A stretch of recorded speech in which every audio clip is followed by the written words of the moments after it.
Hi guys, welcome back to my channel. Today I'll be sharing with you this easy one bowl chocolate chip cookie recipe.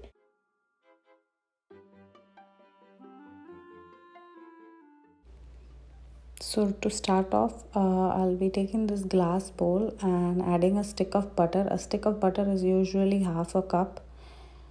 And to that, once the butter is melted and cooled, I add half a cup of sugar, and then I add about 1/4 cup of brown sugar as well, and mix all of these together.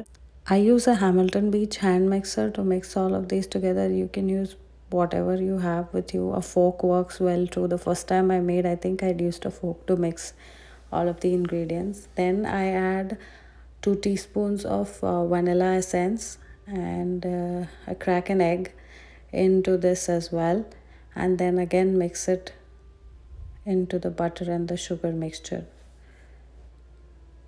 Now to this I add 1 3/4 cup of all-purpose flour and half a teaspoon of baking soda and half a teaspoon of salt, and mix all of these together. I would recommend adding the flour little by little just because it mixes a lot better in that way.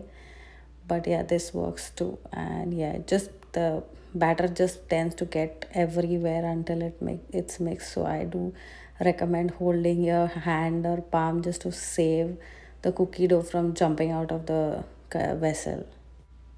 So right about now is when I preheat my oven to 360-degree Fahrenheit, and while the oven is preheating, I add 1 cup of chocolate chips. So I add half of them first, fold them in with a spatula, and then I add the rest.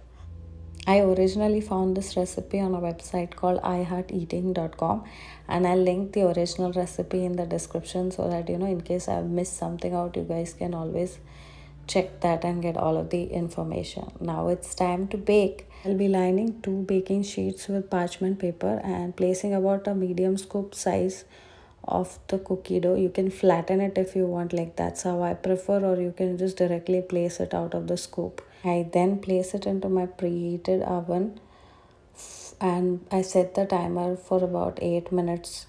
So usually this recipe takes about 8 to 10 minutes to bake the cookies, and my oven does give me the option of adding cook time, so you can adjust that depending on the kind of oven you have. So after pulling it out of the oven, I leave the cookies on the baking sheet for some time, and then I transfer them to a cooling rack. And you don't necessarily have to do that, I just have used to doing it. So this is how I bake the cookies, and I love this recipe because it's a lot less messy and it's a lot less work post baking, like of cleaning up and stuff. So I hope you guys try this and let me know if you liked it. Thank you.